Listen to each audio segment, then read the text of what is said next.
आप सब पर सलामती हो। मैं यासिर रशीद हूँ और आप मेरा वीलॉग देख रहे हैं। नाज़रीन, आज से बनने वाली हुकूमतों के लिए टफ टाइम का आगाज हो चुका है।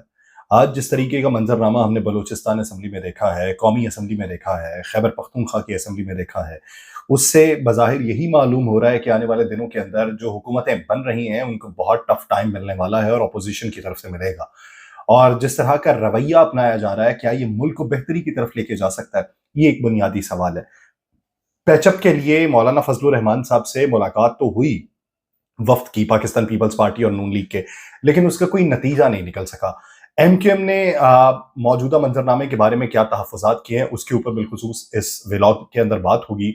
और मियां नवाज शरीफ साहब के साथ कौमी असम्बली में क्या वाक़या पेश आया है उसके ऊपर बात होगी। और मियां नवाज शरीफ ने ख़त लिखने के हवाले से क्या मौक़िफ़ अपनाया है कि जो ख़त लिखा जा रहा है उस ख़त के मंदरजात क्या हैं और इनका रवैया क्या है और उस ख़त के असरात क्या होंगे। मौजूदा जो पूरा पॉलिटिकल सिनेरियो है इसमें बेहतरी का इम्कान क्या किसी के लिए है? अगर होगा तो इन तमाम सियासतदानों के आपसी मामलात के लिए होगा। अवाम को अगर बीच में रखा जाए, जिन्होंने मुंतखब किया या जिन्होंने अपना वोट दिया है या जो मुल्क की बेहतरी का सोच रहे हैं, क्या उनके लिए कोई काम है? असेंबली का पहला दिन ये होता है कि पहले दिन आप क्या मंजरनामा अपनाते हैं, आप क्या पैगाम देते हैं, आप किस तरफ को चलना चाहते हैं, आप दूसरों से रवैया क्या रखना चाहते हैं, आपकी इंटेंशंस क्या है, ये सारा कुछ असेंबली के पहले दिन वजह हो जाता है। और फिर रफ्ता रफ्ता उसमें अगर बदलाव आता है तो या तो वह बेहतरी की तरफ आता है या अबतरी की तरफ आता है। तो क्या आज के मंजरनामे से बेहतरी का कोई इम्कान पैदा हो रहा है या अबतरी का इम्कान पैदा हो रहा है? ये एक बुनियादी सवाल है। साबिक स्पीकर कौमी असम्बली राजा परवेज अशरफ की जेर सदारत होने वाला इजलास सुबह 10 बजे शुरू होना था, लेकिन इजलास मुकर्रर वक्त के 1 घंटे बाद शुरू हुआ। इजलास का बाकायदा आगाज हुआ। राजा परवेज अशरफ ने नामुंतखब अराकीन से हलफ लिया। हलफ लेने वालों में साबिक सदर आसिफ अली जरदारी थे, साबिक वज़ीर आज़म मियां नवाज शरीफ साहब थे, चेयरमैन पाकिस्तान पीपल्स पार्टी बिलावल भुट्टो जरदारी थे, पाकिस्तान मुस्लिम लीग नून के सदर शहबाज शरीफ साहब थे, सरबराह JUI मौलाना फजलुर रहमान, खुर्शीद शाह, सरदार अयाज सादिक और दीगर नौमुंतखब अराकीन उसके अंदर शामिल थे, जिन्होंने आज हलफ लिया। सुन्नी इत्तेहाद काउंसिल की बात करें तो सुन्नी इत्तेहाद काउंसिल के उमर अयूब थे, बैरिस्टर गौहर थे, अली मोहम्मद खान थे और दीगर अफराद थे। इस्तेहकाम पाकिस्तान पार्टी के मरकजी रहनुमाओं की बात करें तो उनके सदर अलीम खान थे। उनको जब दस्तखत करने के लिए बुलाया गया तो सुन्नी इत्तेहाद काउंसिल के अराकीन ने लोटा लोटा के नारे लगा दिए। इसके अलावा महमूद खान अचकजई, सरदार अख्तर बेंगल, वो भी हलफ उठाने वालों में शामिल थे। तकरीब हलफ बर्दारी के बाद अराकीन हाजिरी रजिस्टर पे अपने दस्तखत कर रहे थे। तो रफ्ता रफ्ता जब सब दस्तखत कर रहे हैं तो गैलरी में से आवाज आई है घड़ी चोर की। घड़ी चोर के नारे लगाए गए गैलरी में से। जिस तरीके से कल खैबर पख्तूनख्वा असम्बली के अंदर मंजरनामा हुआ और मैंने उस पर यह कहा कि अगर इसी तरीके का मौजूदा मंजरनामा देखने को मिलेगा, अगर इसी तरीके का रवैया देखने को मिलेगा तो बेहतरी का इम्कान नहीं हो सकता। तो आज दूसरी तरफ वालों ने भी उसी तरीके का मंजरनामा अपनाया, तो फिर कौन बेहतर काम करेगा? मौजूदा कौमी असम्बली की अगर बात करें तो 336 अराकीन पर मुश्तमिल है, जिसमें से 266 नशस्तों पर अरकान बराह रास्त इंतखाबात के जरिए मुंतखब हुए हैं, जबकि बाकी अराकीन मखसूस नशस्तों पर ऐवान का हिस्सा बने हैं और ऐवान के अंदर जो रजिस्टर्ड हुए वो 313 के करीब हुए, बाकी अभी होना बाकी हैं। वज़ीर आज़म के इंतखाब की अगर बात की जाए तो कागजात नामजदगी 3 मार्च को जमा होंगे। 4 मार्च को कौमी असम्बली नए वज़ीर आज़म का इंतखाब करेगी और 4 मार्च को ही वज़ीर आज़म जो है वो अपने ओहदे का हल्फ ले लेंगे। शहबाज शरीफ दूसरी बार वज़ीर आज़म बनने के लिए तगोदो कर रहे हैं। 169 कुल वोट दरकार हैं, जबकि इस वक्त मुस्लिम लीग नून और इत्तेहादियों को 200 से जायद अराकीन की हिमायत हासिल है। कौमी असम्बली में नंबर गेम उनके मुताबिक उनकी ज्यादा है, लेकिन सुन्नी इत्तेहाद काउंसिल उसमें बात ये रखती है कि अगर हमारी मखसूस नशिस्तें हों और दूसरे लोगों को हम अपने साथ में ला लें तो हुकूमत बनाने के दावेदार हम भी हैं।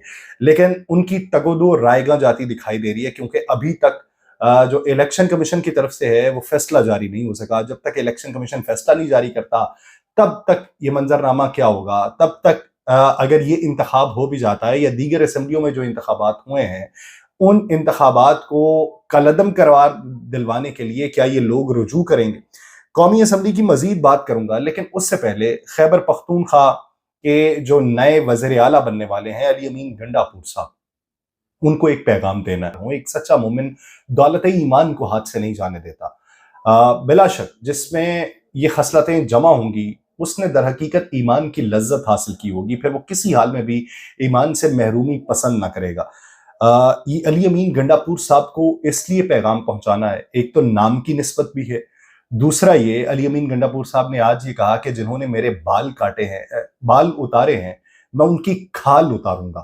یہ جو پیغام انہوں نے دیا ہے، وہ جس منصب پہ فائز ہونے والے ہیں وہ منصب عوام کے حقوق کی جنگ لڑنے کے لیے ہے، اپنے حقوق کی جنگ لڑنے کے لیے نہیں، اپنی ذات کی جنگ لڑنے کے لیے نہیں، عوام کی بہتری کے لیے اقدامات اٹھانا ہوں گے۔ اگر آپ کے ساتھ رویہ جو رکھا گیا ہے وہ ناروا تھا تو اس کو برداشت کرنا ہے، عوام کے لیے، عوام کی بہتری کے لیے فیصلے کرنے ہیں۔ جہاں پہ آپ کو یہ لگے کہ عوام کو سنب کیا جا رہا ہے، عوام کے حقوق پامال ہو رہے ہیں، عوام کو ان کے حقوق کی فراہمی نہیں ہو رہی، اس کی جنگ لڑنی چاہیے۔ جہاں پہ آپ کو یہ لگے کہ میرے ساتھ یہ ہوا تھا، اس کو درگزر کر دیں۔ بڑے آپ ہوں گے، ایک نام کی نسبت ایک پیغام ہے، کرنی انہوں نے اپنی مرضی ہے، لیکن صرف ایک پیغام ہے۔ یہ پیغام نام کی نسبت کے حوالے سے بھی اور بطور پاکستانی بھی، کہ ملک کی بہتری کے لیے اقدامات آپ نے اٹھانے ہیں تاکہ آپ کا نام یاد رکھا جا سکے کہ ان کے ساتھ ظلم ہوا تھا، لیکن انہوں نے پھر بھی قطع نظر کرتے ہوئے عوام کی بھلائی کے لیے فیصلے کیے جو کسی ایک وزیر اعلیٰ کو کرنے چاہیے تھے۔ اب بات کر لیتے ہیں ایم کیو ایم کے حوالے سے۔ ایم کیو ایم کی 2 آڈیو لیکس ہو چکی ہیں۔ ابھی تک تو اس شخص کا پتہ نہیں لگایا جا سکا، کیونکہ وہ بھی کہتے ہیں مصطفیٰ کمال صاحب کہ ہماری پارٹی کے اندر ایم کیو ایم لندن کے لوگ بھی موجود ہیں ابھی تک، لیکن وہ اس بات کا اندازہ نہیں لگا سکے کہ وہ آڈیو لیک کس کی طرف سے کی گئی تھی۔ موجودہ منظرنامے میں جہاں پہ وہ یہ بات کر رہے ہیں مینڈیٹ کے حوالے سے، اس مبینہ آڈیو لیک میں، کہ مینڈیٹ کسی کے مطابق ان کا بھی جعلی ہے، ہمارا بھی جعلی ہے، تو ہم آگے کیسے بڑھ سکتے ہیں؟ یہ آپسی لین دین کر چکے ہیں اور ہمارا آگے بڑھنے کے لیے کوئی امکان نہیں ہے۔ تو اسی بیچ خالد مقبول صدیقی صاحب وہ یہ بات لے آئے ہیں کہ ہماری نشستیں تو اس سے بھی زیادہ بنتی تھیں، ہماری نشستوں کو چھینا گیا ہے اور اس کے لیے ہم ہر متعلقہ فارم تک جائیں گے۔ یہ سبھی کی نشستیں چھینی گئی ہیں، تو یہ چھین کے گئی کدھر ہیں سمجھ نہیں آ رہا۔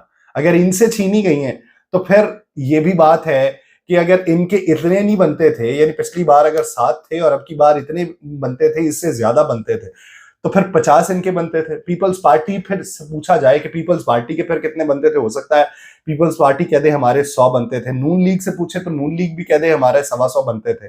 ادھر سے سنی اتحاد کونسل والے وہ تو کہہ ہی رہے ہیں ہمارے 170 بنتے تھے۔ تو مجھے یہ لگتا ہے کہ شاید قومی اسمبلی کی جو نشستیں ہیں، وہ منتخب جو نشستیں ہیں، وہ 400 سے زیادہ ہو جائیں گی، یہ اس طریقے سے حساب کتاب لگائیں تو۔ لیکن آج کے دن قومی اسمبلی کے اندر جب چور چور گھڑی چور کے نعرے لگائے گئے تھے، عمر ایوب صاحب نے ناراضی کا بھی اظہار کیا، سنی اتحاد کونسل کی طرف سے بھی پھر نعرے لگائے گئے، میاں نواز شریف صاحب کے اوپر ایک ماسک پھینکا گیا جس پہ بانی پی ٹی آئی کی تصویر تھی۔ یہ رویہ جو ہے نا، حقوق کی جنگ متعلقہ فارم کے اوپر لڑی جاتی ہے۔ میں اس بات کا قطعی طور پہ خواہاں نہیں ہوں کہ جس طرح کا رویہ دوسرا رکھے اسی طرح کا رویہ رکھو۔ اگر وہ غلط اقدام اٹھائے تو اس سے غلط اقدام اٹھا کے اس کو جواب دو۔ آپ اپنے طور پہ عوام کی نمائندگی کرتے ہوئے جواب دے سکتے ہیں، اسی سے بہتری آ سکتی ہے۔ بصورت دیگر اگر خانہ خرابی دیکھنا ہے تو وہی ہم دیکھتے ہیں، اگر مستقبل میں بھی خانہ خراب دیکھنا ہے تو اس کے لیے پھر کوئی بھی آ جائے، اس کے لیے آپ نہ ہوں، کوئی بھی آ جائے تو وہ ہو سکتا ہے۔ اگر آپ ہیں تو بہتری کے لیے امکان پیدا کیجیے۔ مجھے دیجیے اجازت، اللہ نے کے بعد۔